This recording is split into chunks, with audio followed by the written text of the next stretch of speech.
പഠിച്ചവരാരും ഇല്ലേ ക്ലാസ്സിലെ? അന്മരി സ്റ്റെക്കായി പോയി. പഠിക്കാൻ മറന്നുപോയതാണോ? അത് പറ ആദ്യം.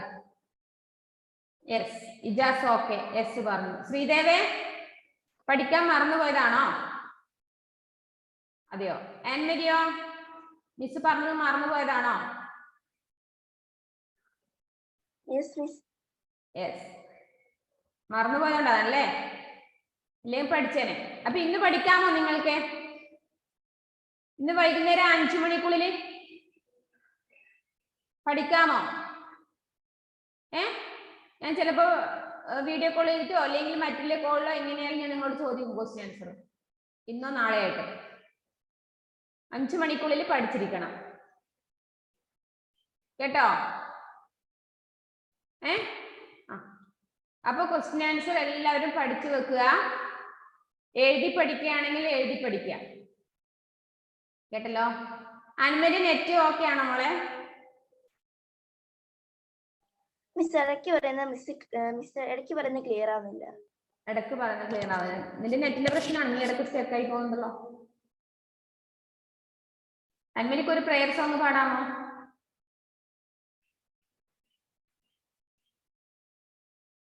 ഓക്കെ അല്ലേ? ഇവർക്ക് വേണ്ടി നമുക്ക് എല്ലാവർക്കും വേണ്ടി നമുക്കൊന്ന് പ്രാർത്ഥിക്കാം, എല്ലാ മക്കൾക്കും വേണ്ടിയിട്ട്. ഓക്കെ, ഒരു പ്രയർ സോങ്.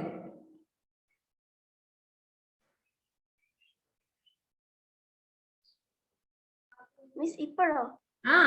ഇഷ്ടമുള്ള രണ്ടുപേര്, ഒരു ക്ലാസ് സ്റ്റാർട്ട് ചെയ്യുന്നല്ലേ, രണ്ടുപേരും ഇഷ്ടമുള്ളത്. Okay, ready?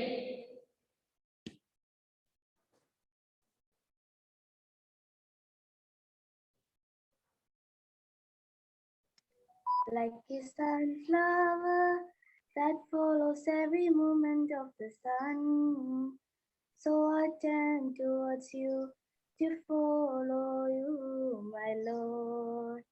Like a sunflower that follows every movement of the sun, so I turn towards you to follow you, my Lord. Simplicity, charity, I follow.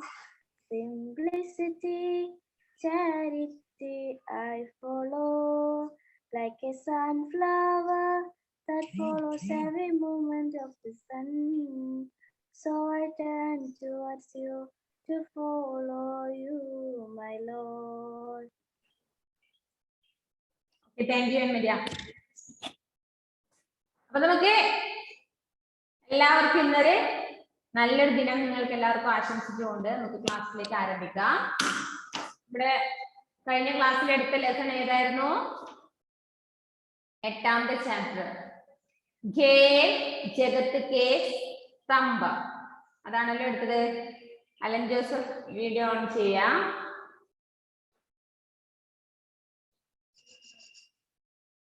Khel Jagat K സ്തംഭ്, അത് നമ്മളെ first page എടുത്തിരുന്നു അല്ലേ? എല്ലാവരും വായിച്ചിട്ടുണ്ടായിരുന്നോ? Page number 44.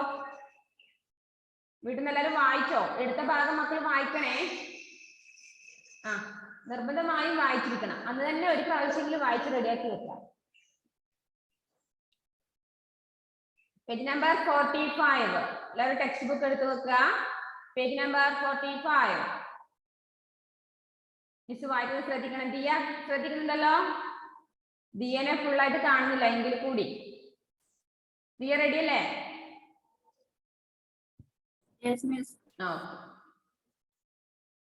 वर्ष 1999 में सानिया मिर्जा ने junior स्तर पर पहली बार भारत का प्रतिनिधित्व किया. सानिया ने 17 वर्ष की उम्र में विंबलडन की जूनियर टम्बलर चैंपियनशिप जीती. वे देश की पहली ऐसी महिला बनी जिन्होंने वुमेन टेनिस एसोसिएशन का खिताब जीता. अल्ले मिस इप्पो वाയിച്ച ജൂനിയർ ഡബിൾസ് ചാമ്പ്യൻഷിപ്പ് ഇതിന്റെ അടിയിൽ ഒന്ന് വരട്ടെ, അണ്ടർലൈൻ ചെയ്തേ.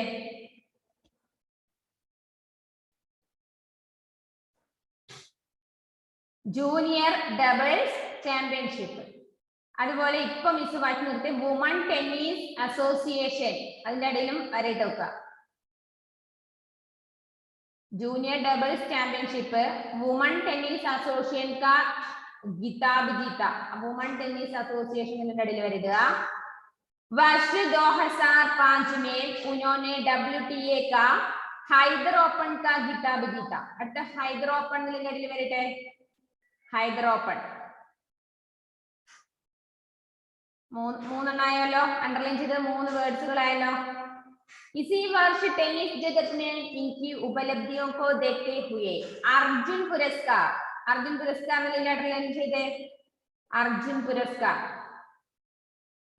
पुरस्कार से सम्मानित किया गया.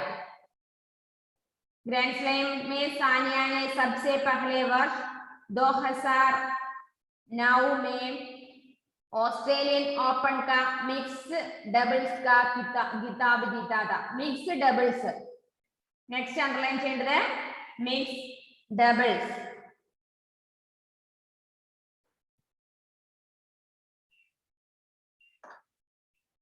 वर्ष 2012 में फ्रेंच ओपन मिक्स डबल्स का खिताब, 2014 में यूएस ओपन मिक्स डबल्स का खिताब जीता. അപ്പോൾ നെക്സ്റ്റ് അണ്ടർലൈൻ ചെയ്യേണ്ടത് ഫ്രഞ്ച് ഓപ്പൺ മിക്സ് ഡബിൾസ്. ഒന്ന് അണ്ടർലൈൻ ചെയ്തോ. ഇപ്പൊ വായിച്ചേ, അതായത് സാനിയ മിർസക്ക് കിട്ടിയ അവാർഡുകളുടെ പേരാണ് ഇതൊക്കെ, പുരസ്കാരങ്ങളുടെ പേര്. ഫ്രഞ്ച് ഓപ്പൺ മിക്സ് ഡബിൾസ്, അതുപോലെ തന്നെ അടുത്തത് US ഓപ്പൺ മിക്സ് ഡബിൾസ്, അതും ഒന്ന് അണ്ടർലൈൻ ചെയ്യാം.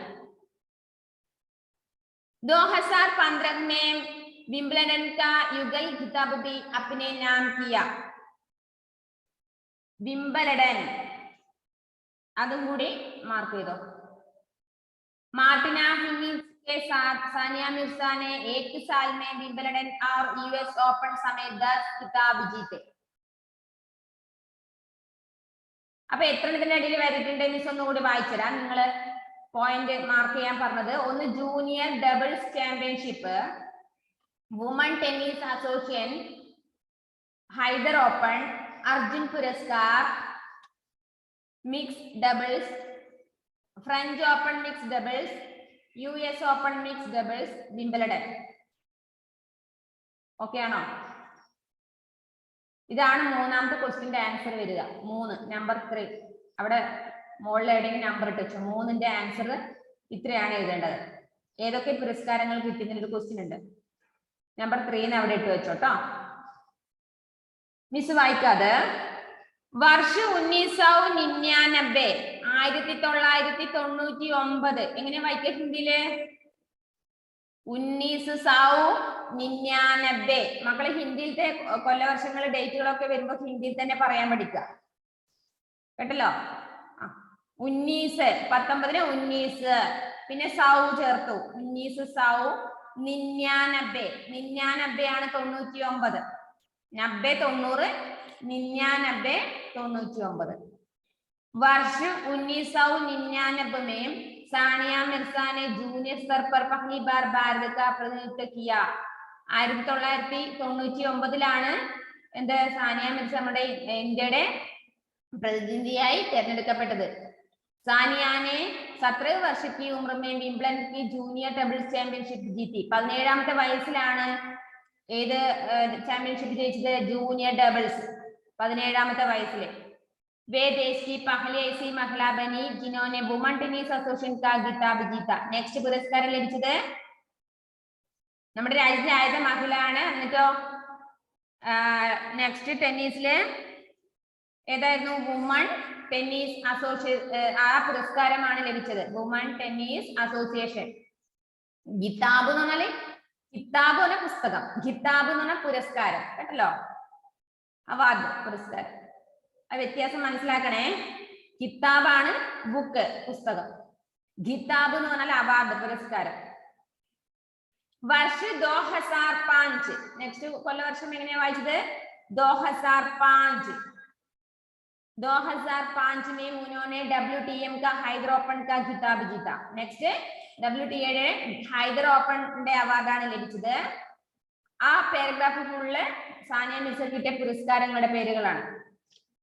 इसी वर्ष टेनिस जगत में इनकी उपलब्धियों को देखते हुए अर्जुन पुरस्कार से सम्मानित किया गया. ഈ കാലഘട്ടത്തിലാണ് ടെന്നീസ് ലോകത്തില് സാനിയ മിർസക്ക് എന്ത് പുരസ്കാരം ലഭിക്കുന്നത്? അർജുൻ പുരസ്കാരം. Shreya, good morning.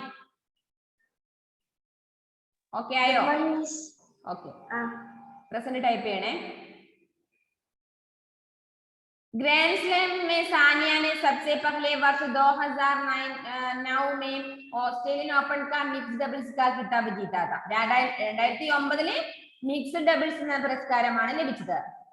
അതുപോലെ തന്നെ വർഷ 2012 में ഫ്രഞ്ച് ഓപ്പൺ മിക്സ് ഡബിൾസ് का खिताब. 2012 ഫ്രഞ്ച് ഓപ്പൺ മിക്സ് ഡബിൾസിന്റെ പുരസ്കാരവും 2014 में 2014 US ഓപ്പൺ മിക്സ് ഡബിൾസ് പുരസ്കാരവുമാണ് ലഭിച്ചത്. ഓരോ വർഷം ലഭിച്ച പുരസ്കാരങ്ങൾ, അവാർഡുകളുടെ പേരാണ് കൊടുത്തിരിക്കുന്നത്. Shreya, page number 45, first page, first paragraph, last. 2015 में विंबलडन का युगल खिताब भी अपने नाम किया. मार्टिना हिंगिस के साथ सानिया मिर्जा ने एक साल में विंबलडन और US ओपन समेत 10 खिताब जीते. 2015 വിംബിൾഡന്റെ പുരസ്കാരമാണ് ലഭിച്ചിരിക്കുന്നത്.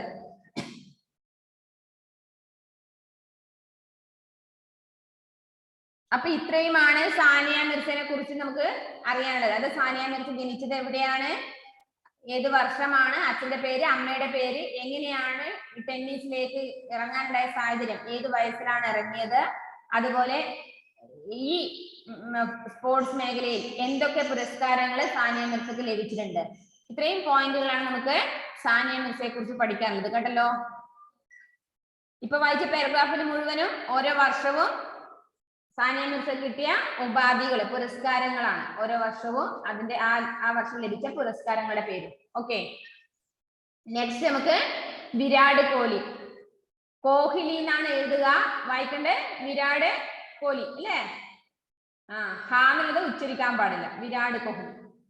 ഭാരതി, ആരാണ് വിരാട് കോഹ്ലി അറിയാം? എല്ലാവർക്കും അറിയാം അല്ലെ?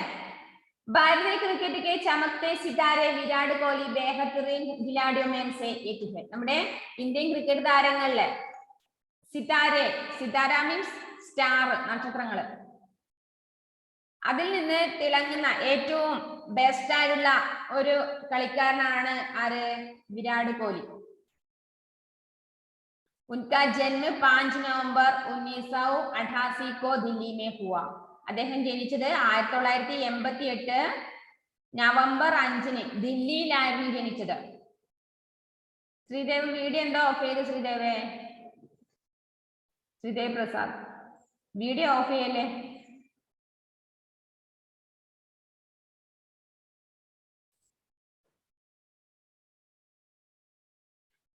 क्रिकेट के तीनों शैलियों फॉर्मेट के टीम के कप्तान और मध्यम क्रम के बल्लेबाज विराट की माता का नाम सरोज कोहली तथा पिता का नाम प्रेम कोहली है. അതായത് വിരാട് കോഹ്ലിയുടെ അമ്മയുടെ പേര് എന്തായിരുന്നു? സരോജ് കോഹ്ലി. പിതാക്ക നാം പ്രേം കോഹ്ലി. കേട്ടല്ലോ. അതിൽ ഹാ എന്നുള്ള അക്ഷരം ഉച്ചരിക്കാൻ പാടില്ല, അത് മറയത്ത് നിൽക്കണം പറയുമ്പോൾ. വിരാട് കോഹ്ലി അതുപോലെ. അപ്പൊ അമ്മയുടെ പേര് സരോജ് കോഹ്ലി എന്നും അച്ഛന്റെ പേര് പ്രേം കോഹ്ലി എന്നുമാണ്. ജനിച്ചത് എവിടെയാണ്? ദില്ലിയില് 1988 നവംബർ 5. 9 वर्ष की आयु में दिल्ली में कोच राजकुमार शर्मा ने उन्हें क्रिकेट के गुर सिखाने शुरू किए. 9ാമത്തെ വയസ്സിൽ തന്നെ കോച്ച് രാജകുമാർ ശർമ്മയുടെ കീഴിൽ ക്രിക്കറ്റ് പരിശീലനത്തിന് പോയിരുന്നു. ആര്? विराट कोहली 9ാമത്തെ വയസ്സിൽ. खेल के प्रति विराट की लगन, सूझबूझ और हैरान कर देने वाली चतुराई को देखकर प्रशिक्षक राजकुमार शर्मा मन ही मन जानते थे कि ये सितारा एक दिन क्रिकेट के आसमान पर अपनी चमक से सबको हैरान कर देगा. ഇവന്റെ ആ ബുദ്ധി സാമർത്ഥ്യത്തിലും ആ ക്രിക്കറ്റ് കളിയിലുള്ള ബുദ്ധി സാമർത്ഥ്യവും അതിനോടുള്ള താല്പര്യം ഇതൊക്കെ കണ്ടപ്പോൾ തന്നെ ആ പരിശീലനം നൽകുന്ന കോച്ച് ആരാണിത്? രാജകുമാർ ശർമ്മ. അദ്ദേഹത്തിന് മനസ്സിലായി എന്ത്, എന്നെങ്കിലും ഒരു നാൾ ക്രിക്കറ്റ് ആകുന്ന മേഖലയില് ആകാശം, അതായത് ക്രിക്കറ്റ് ആകുന്ന ആകാശമാകുന്ന ആ മേഖലയില് ഒരു സ്റ്റാർ ആയിട്ട് എന്നെങ്കിലും ഒരു നാൾ വിരാട് കോഹ്ലി മിന്നിത്തിളങ്ങും എന്ന് മനസ്സിലാക്കിയിരുന്നു. അല്ലെ? ചിലവർക്ക് തോന്നൂലേ, ചിലവർക്ക് അതായത് തോന്നും അല്ലെ, ഇന്ന കുട്ടിക്ക് ഇന്ന ഒരു പരിശീലനം നൽകുമ്പോൾ നമുക്ക് തന്നെ തോന്നുന്നു ഇന്ന കുട്ടി ചിലപ്പോ ഭാവിയിൽ ഇന്ന രീതിയിലായിരിക്കും മുന്നേറുക, അല്ലെ? അങ്ങനെ മനസ്സിലാക്കാൻ പറ്റും. അപ്പൊ ഇവിടെ आज विराट के खेल को देखकर लगता है कि कोच ने ठीक ही कहा था. ഇന്ന് വാസ്തവത്തിൽ അന്ന് പറഞ്ഞ കോച്ച് പറഞ്ഞ രാജകുമാർ ശർമ്മ പറഞ്ഞത് കറക്റ്റ് ആയിരുന്നു, അല്ലേ? ഇന്നിപ്പോ അദ്ദേഹം ഒരു സ്റ്റാറിനെ പോലെ തിളങ്ങുന്നല്ലേ? वर्ष 2008 में मलेशिया में हुई विश्व कप प्रतियोगिता में विराट ने जिस सूझबूझ से टीम का प्रतिनिधित्व किया उससे टीम ने अंडर 19 നിങ്ങൾ വായിക്കും അല്ലേ? നമ്മൾ വായിക്കുമ്പോ 19 ആണല്ലേ, പക്ഷെ നമുക്ക് അതെല്ലാം പറയാൻ പറ്റില്ല. അണ്ടർ 19 വിശ്വകപ്പ് അപ്നെ നാം കിയ. മലേഷ്യയിൽ നടക്കുന്ന മത്സരത്തിൽ അദ്ദേഹം 2008 പ്രതിനിധിയായി ചേരുകയും അണ്ടർ 19 ആ അദ്ദേഹം പ്രതിനിധീകരിച്ചുകൊണ്ട് അദ്ദേഹം പങ്കെടുത്തിരുന്നു. അന്താരാഷ്ട്രീയ ക്രിക്കറ്റിന്റെ അന്താരാഷ്ട്രീയ ആ വേർഡ് കണ്ടോ നിങ്ങള്? എഴുതുമ്പോ അന്തർരാഷ്ട്രീയ, വായിക്കുമ്പോ അന്താരാഷ്ട്രീയ. अंतरराष्ट्रीय क्रिकेट में वे सबसे तेज 15,000 रन बनाने वाले बल्लेबाज बने. അദ്ദേഹം 15,000 റൺ നേടിയല്ലേ? एक दिवसीय मैचों में भारत की ओर से सबसे तेज शतक लगाने का रिकॉर्ड विराट कोहली के नाम है. उन्होंने 2013 में ഇതിൽ കുറെ വർഷങ്ങളാണ് മക്കളെ, അപ്പൊ നിങ്ങൾ കുറച്ചത് ശ്രദ്ധിച്ച് വായിക്കണേ. 2013 में ऑस्ट्रेलिया के विरुद्ध केवल 52 गेंदों में एक शतक जड़ा था. विराट कप्तान के तौर पर 3 दोहरे शतक लगाने वाले पहले भारतीय हैं. वे विश्व कप के पहले ही मैच में शतक लगाने वाले इकलौते भारतीय हैं. 2016 इंडियन प्रीमियर लीग में उन्होंने कई रिकॉर्ड बनाए, जिसकी एक ही श्रृंखला में 4 शतक शामिल है. भारत सरकार द्वारा विराट को वर्ष 2013 में अर्जुन पुरस्कार तथा 2017 में पद्मश्री से सम्मानित किया गया. അത്രയും വായിക്കുമ്പോൾ നിങ്ങൾക്ക് എന്ത് മനസ്സിലാവുന്നു? ആ paragraph വായിച്ചപ്പോ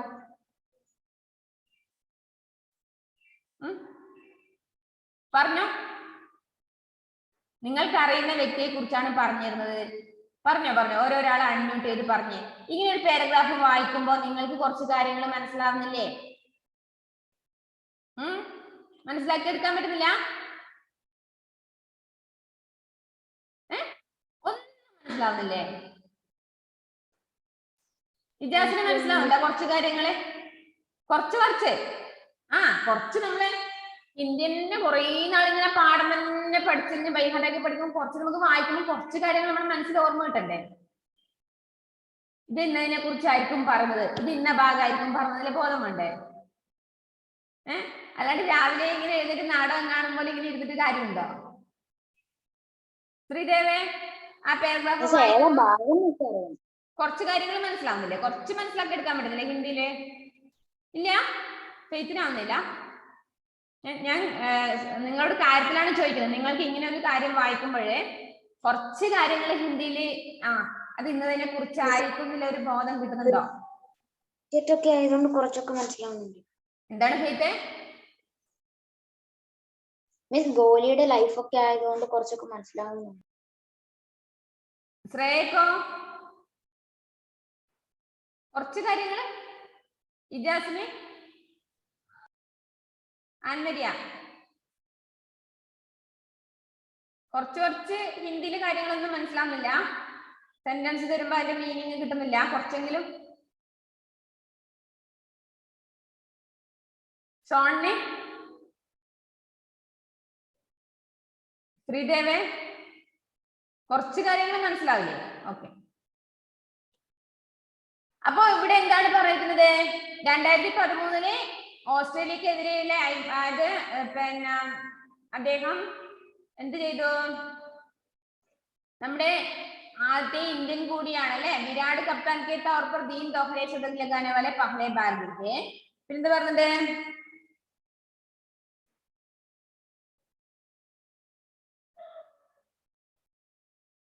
he made many records in തൊട്ട് താഴെയുണ്ട് നിങ്ങൾക്ക് അതിന്റെ മീനിങ് മനസ്സിലാക്കാൻ he made many records in കണ്ടോ cricket translation of the chapter തൊട്ട് താഴെതാ നിങ്ങൾക്ക് അഥവാ തൊട്ട് മുകളിൽ നിങ്ങൾക്ക് വായിച്ചിട്ട് മനസ്സിലാവുന്നില്ല എങ്കിൽ താഴേക്ക് നോക്കുക തൊട്ട് താഴെ അതിന്റെ ഇംഗ്ലീഷ് മീനിങ് ഉണ്ട് ഇംഗ്ലീഷ് മീനിങ്ങിൽ വായിച്ചാൽ മനസ്സിലാവുമോ നോക്കുക കേട്ടോ അപ്പൊ എന്താ നമ്മൾ പറയണത് ഇക്കിലൗത്തെ അപ്പൊ ഏക ഇന്ത്യൻ പൗരൻ കൂടിയാണ് ആരെ വിരാട് കോഹ്ലി 2016 ഇന്ത്യൻ പ്രീമിയർ ലീഗിനെ ഉन्होंने कई റിക്കോർഡ് 2016 ഒരുപാട് റെക്കോർഡുകൾ അദ്ദേഹം ജയിച്ചിട്ടുണ്ട് ജിസ്കി ഈ ശൃംഖലാമേ 4 ശതക ശാമിൽ है ഭാരത് സർക്കാർ ദ്വാരാ അപ്പൊ ഇന്ത്യൻ ഗവൺമെന്റ് വകയായിട്ട് അദ്ദേഹത്തിന് 2013 അർജുൻ പുരസ്കാരവും 2017 പത്മശ്രീയും ലഭിച്ചിട്ടുണ്ട് വിരാട് കോഹ്ലിക്ക് 2013 അർജുൻ പുരസ്കാരവും 2017 പത്മശ്രീയും विराट कोहली केട്ടോ अंतरराष्ट्रीय क्रिकेट में अपने 100 शतक पूरे करने वाले महान खिलाड़ी सचिन तेंदुलकर ने एक बार कहा था ഇനി പറഞ്ഞ ഭാഗം ഒന്ന് നിങ്ങൾ മാർക്ക് ചെയ്യണം നമ്പർ 4 ന്ന് ഇട്ട് വെക്കുക സച്ചിൻ തെണ്ടുൽക്കറിനെ മുതൽ സ്റ്റാർട്ട് ചെയ്യുക സച്ചിൻ തുടങ്ങുന്നത് ബ്രാക്കറ്റ് ഇട്ട് വെക്കുക നമ്പർ 4 सचिन तेंदुलकर ने एक बार कहा था कि उनके इस कीर्तिमान को तोड़ने का कारनामा विराट कोहली और रोहित शर्मा ही कर सकते हैं विराट के खेल के सचिन का यह कदम सच साबित होता दिखाई दे रहा है ഒരു ദിവസം സച്ചിൻ ടെണ്ടുൽക്കർ ഒരു ദിവസം ഇദ്ദേഹത്തോട് പറഞ്ഞിട്ടുണ്ടായിരുന്നു പിന്നെ ഒരു അത്ഭുത കാര്യം നടക്കാൻ സാധ്യതയുണ്ട് വിരാട് കോഹ്ലിയെ കുറിച്ച് അദ്ദേഹത്തിന്റെ പേര് ലോകം മുഴുവൻ അറിയപ്പെടാനുള്ള സാധ്യതയുണ്ട് എന്ന് ഒരു ദിവസം സച്ചിൻ തെണ്ടുൽക്കർ പറഞ്ഞിട്ടുണ്ടായിരുന്നു അത് ശരിക്കും തെളിയിച്ചു കഴിഞ്ഞു സച്ചിൻ തെണ്ടുൽക്കർ പറഞ്ഞ കാര്യം പിന്നീട് അത് തെളിയിക്കപ്പെട്ടു ദിഗായി ദേ രഹാ ഹേ വരെ ക്വസ്റ്റ്യൻ നമ്പർ 4 സച്ചിൻ തെണ്ടുൽക്കർ മുതൽ ദിഗായി ദേ രഹാ ഹേ വരെ 4th ക്വസ്റ്റ്യൻ ആൻസർ ആണ് നെക്സ്റ്റ് പ്രകാശ് പാദുകോണിന്റെ ഫസ്റ്റ് വരുന്ന പാരഗ്രാഫിലെ ഫസ്റ്റ് തന്നെ 5 ക്വസ്റ്റ്യന്റെ ആൻസർ ആണ് 5th भारत में बैडमिंटन के अनेक खिलाड़ी हुए किंतु അവിടെ 5 എന്ന് ഇട്ട് വെച്ചോളൂ भारत में स्टार्ट ചെയ്യുന്നത് भारत में बैडमिंटन के अनेक खिलाड़ी हुई किंतु अपनी अद्भुत प्रतिभा से पूरे विश्व में भारतीय बैडमिंटन खिलाड़ी के रूप में अपने देश की जो पहचान प्रकाश पादुकोण ने बनाई वह कम खिलाड़ी ही बना पाते हैं वरे മാർക്ക് ചെയ്യുക അത് 5th ക്വസ്റ്റ്യൻ ആണ് അടുത്ത നമുക്ക് ബാഡ്മിന്റൺ കളിക്കാരനായ പ്രകാശ് പാദുകോണിനെ കുറിച്ചാണ് പറഞ്ഞത് അദ്ദേഹവും ഇതുപോലെ ഒരു അത്ഭുത പ്രതിഭയായിരുന്നു ബാഡ്മിന്റണിലെ അത്ഭുതം നമ്മളിപ്പോ ടെന്നീസ് പറഞ്ഞു ക്രിക്കറ്റ് പറഞ്ഞു നെക്സ്റ്റ് ബാഡ്മിന്റൺ ആണ് പറയാൻ പോകുന്നത് बैडमिंटन के इस विरले और प्रसिद्ध भारतीय खिलाड़ी का जन्म അദ്ദേഹം ജനിച്ചത് 10 ജൂൺ 1955 में कर्नाटक के उडुपी जिले में कुंदपुरा के समीप पादुकोण गांव में हुआ था 1955 ജൂൺ 10 കർണാടകയിലെ ഉടുപ്പി ജില്ലയിലെ കുന്തപുരത്തിനടുത്തുള്ള പാദകോൺ എന്ന് പറഞ്ഞ ഗ്രാമത്തിലാണ് അദ്ദേഹം ജനിക്കുന്നത് കുന്തപുരത്തിനടുത്തുള്ള പാദുകോൺ എന്ന് പറഞ്ഞ ഗ്രാമത്തിലാണ് അദ്ദേഹം ജനിച്ചത് ആര് പ്രകാശ് പാദുകോൺ बैडमिंटन खिलाड़ी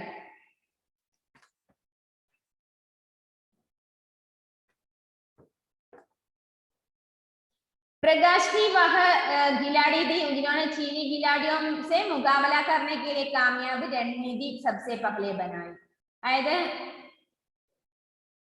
इसके बाद खेल में चीनी खिलाड़ियों की चतुराई को समझकर खेलना और उन्हें जीतना आसान हो गया അതായത് ചൈനയിലെ കളിക്കാരുമായിട്ടാണ് അദ്ദേഹം എതിരിട്ടത് അങ്ങനെ അവരുടെ എന്താണ് ആ കളിക്കാരുമായിട്ടുള്ള അവരുടെ സാമർത്ഥ്യം ഒക്കെ അദ്ദേഹം തിരിച്ചറിയുകയും അങ്ങനെ ആ സാമർത്ഥ്യം തിരിച്ചറിഞ്ഞത് കൊണ്ട് ഇദ്ദേഹം ബാഡ്മിന്റണിൽ എളുപ്പത്തിൽ പാസ്സാവുകയും ചെയ്തിരുന്നു വർഷം 1900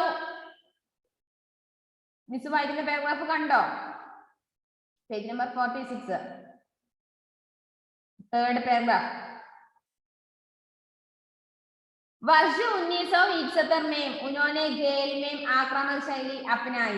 वर्ष 1971 टू 1978 तक वे लगातार 9 वर्ष तक राष्ट्रीय चैंपियन रहे. 1971 മുതൽ 78 വരെ നിരന്തരം അദ്ദേഹം 9 വർഷം അദ്ദേഹം ദേശീയ ചാമ്പ്യൻഷിപ്പ് നേടിയിട്ടുണ്ട്. वर्ष 1972 में भारतीय राष्ट्रीय जूनियर प्रतियोगिता तथा भारतीय राष्ट्रीय सीनियर प्रतियोगिता जीतने में कामयाबी हासिल की.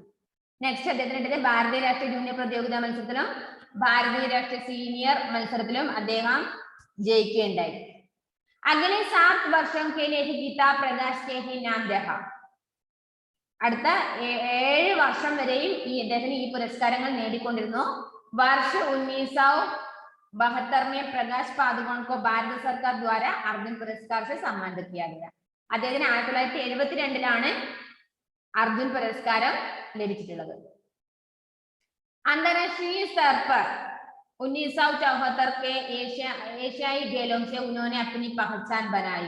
1974 അദ്ദേഹം ഏഷ്യയുമായിട്ട് അതിലെ മത്സരത്തിൽ പങ്കെടുക്കുകയും उसके बाद परिश्रम और अभ्यास से सफलता की जारी रहा. അദ്ദേഹത്തിന് അതിനുശേഷം അദ്ദേഹത്തിന് മനസ്സിലായി പരിശ്രമത്തിലൂടെ നമുക്ക് എന്തും സാധിക്കും, പരിശ്രമം വേണം എന്ന കാര്യം അദ്ദേഹത്തിന് മനസ്സിലാവുകയും ചെയ്തു. 1980 में उन्होंने डेनिश ओपन एवं स्वीडिश ओपन खिताब भी जीते. 1980 ഡെന്നിഷ് ഓപ്പൺ അതുപോലെ സ്വീഡിഷ് ഓപ്പൺ പുരസ്കാരവും അതിന് ലഭിച്ചിട്ടുണ്ട്. 1981 में कुआलालंपुरम में प्रकाश के विश्व कप फाइनल में हान जियान को 15-0 से पराजित करके प्रतियोगिता जीती.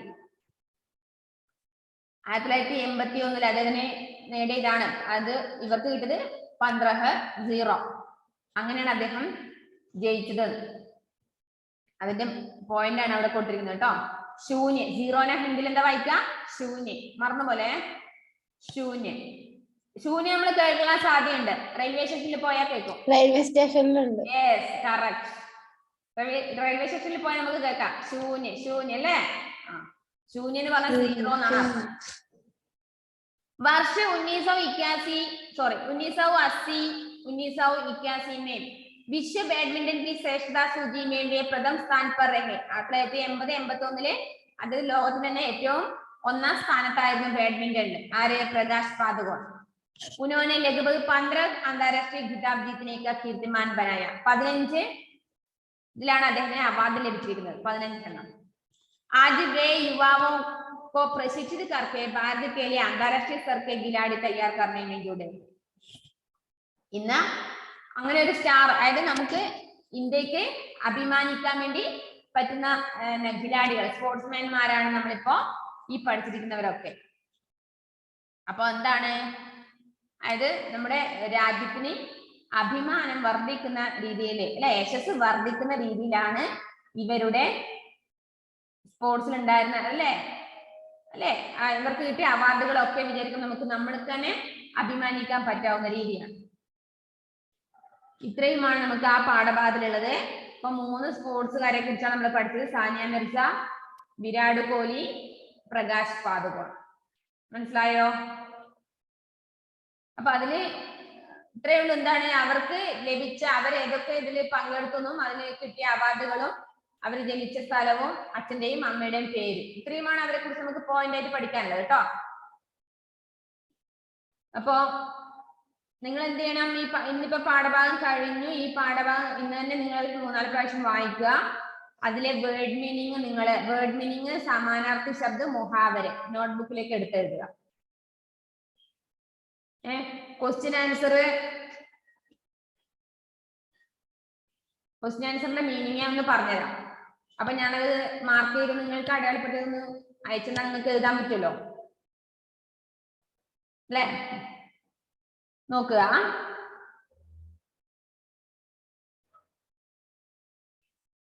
मौखिक प्रश्न, ओरल क्वेश्चन. किस टेनिस खिलाड़ी को सबसे कम उम्र में पद्मश्री से सम्मानित किया गया? ഏത് ടെന്നീസ് ഖിലാഡിനെ കുറിച്ചാണ് നമ്മൾ പത്മശ്രീ അവാർഡ് ലഭിച്ച ചെറുപ്പകാലത്ത് തന്നെ കിട്ടിയത്? ആർക്കായിരുന്നു? നമ്മൾ പഠിച്ച ആരെ കുറിച്ചായിരുന്നു? ടെന്നീസ് खिलाड़ी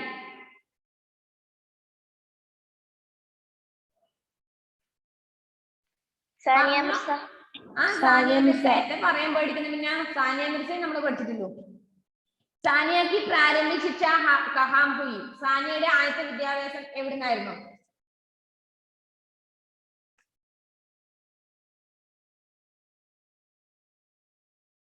എന്താ മിസ്? സാനിയ മിർസയുടെ ഹൈദരാബാദ്.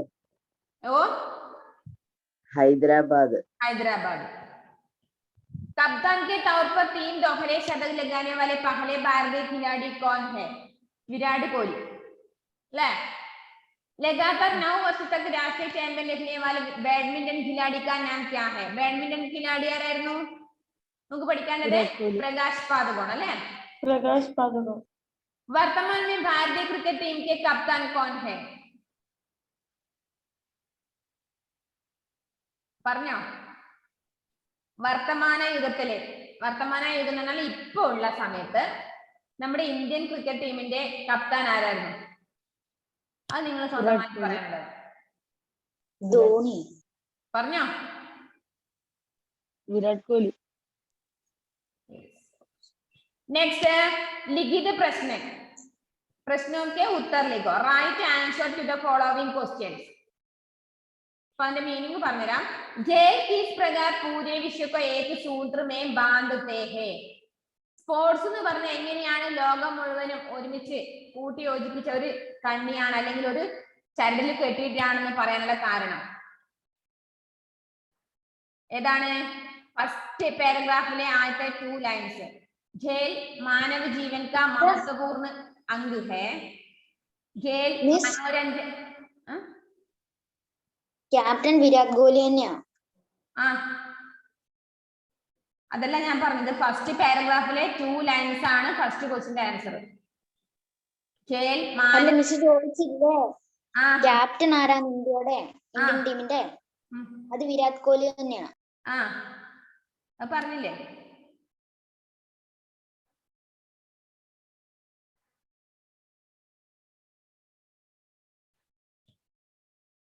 खेल मानव जीवन का महत्वपूर्ण अंग है. खेल मनोरंजन का महत्वपूर्ण साधन होने के साथ साथ पूरे विश्व को एक सूत्र में बांधने में महत्वपूर्ण भूमिका निभाते हैं. फर्स्ट 2 लाइन्स ഒന്നാമത്തെ ക്വസ്റ്റ്യൻ ആൻസർ. क्लियर आयो? सेकंड क्वेश्चन, सानिया के प्रशिक्षक ने पहले उन्हें प्रशिक्षण देने से मना क्यों किया और बाद में वे प्रशिक्षण देने के लिए कैसे तैयार हो गए? क्वेश्चन വായിക്കുമ്പോൾ തന്നെ നിങ്ങൾക്ക് അതാ ഞങ്ങളോട് നേരത്തെ ചോദിച്ചത്. നിങ്ങൾക്ക് ഹിന്ദി കിട്ടുമ്പോ ഇപ്പൊ ക്ലാസ് കട്ടാവും മക്കളെ, ബാക്കി നിങ്ങൾക്ക് നെക്സ്റ്റ് ക്ലാസ് പറഞ്ഞുതരാം. ഞാൻ നേരത്തെ ചോദിച്ചത് എന്തായിരുന്നു? നിങ്ങൾക്ക് ഹിന്ദി വായിക്കുമ്പോൾ കുറച്ച് കാര്യങ്ങൾ മനസ്സിൽ ഓർമ്മ കിട്ടുമോന്ന്. ഹിന്ദി വായിക്കുമ്പോൾ കുറച്ച് അങ്ങനെ വായിക്കാൻ വായിക്കുമ്പോൾ തന്നെ മനസ്സിലാക്കി എടുക്കണം കേട്ടോ. കാരണം നിങ്ങൾ 8ാം ക്ലാസ്സിലെത്തി വലിയ വലിയ ക്ലാസ്സിലേക്ക്, ഹയർ ക്ലാസ്സിലേക്ക് പോകുമ്പോൾ ബുദ്ധിമുട്ട് വരും. അപ്പൊ ടെക്സ്റ്റ് നന്നായിട്ട് വായിക്കുക, മീനിങ് കുറച്ചെല്ലാം മനസ്സിലാക്കാൻ വേണ്ടി പഠിച്ച് റെഡി ആവുക. ഹിന്ദി തീരെ വയ്യാന്ന് പറഞ്ഞാൽ മാറ്റി വെക്കരുത് കേട്ടല്ലോ. ഇനി കൂടുതൽ ടഫായിട്ടേ വരിക 9th ക്ലാസ്സിലോ 10th ക്ലാസ്സിലോ ഒക്കെ വരുമ്പോ. അപ്പൊ നിങ്ങൾ എന്ത് ചെയ്യണം? ടെക്സ്റ്റ് വായിക്കുക, അതിന്റെ മീനിങ് ഒക്കെ കുറച്ചൊക്കെ ഓർമ്മിച്ച് വെക്കുക. ബാക്കി ക്വസ്റ്റ്യൻ എക്സാം എപ്പോഴാ? എക്സാം ഞാൻ നാളെ തരാം. ക്വസ്റ്റ്യൻ ഇന്നത്തെ ക്വസ്റ്റ്യൻ ആൻസർ മുഴുവൻ പഠിക്കുക. 7ാമത്തെ ലെസന്റെ ക്വസ്റ്റ്യൻ ആൻസർ പഠിക്കുക. നാളെ എക്സാം ഉണ്ടാവും. നാളെ ഒരു 5 മണിയോ അല്ലെങ്കിൽ രാവിലെ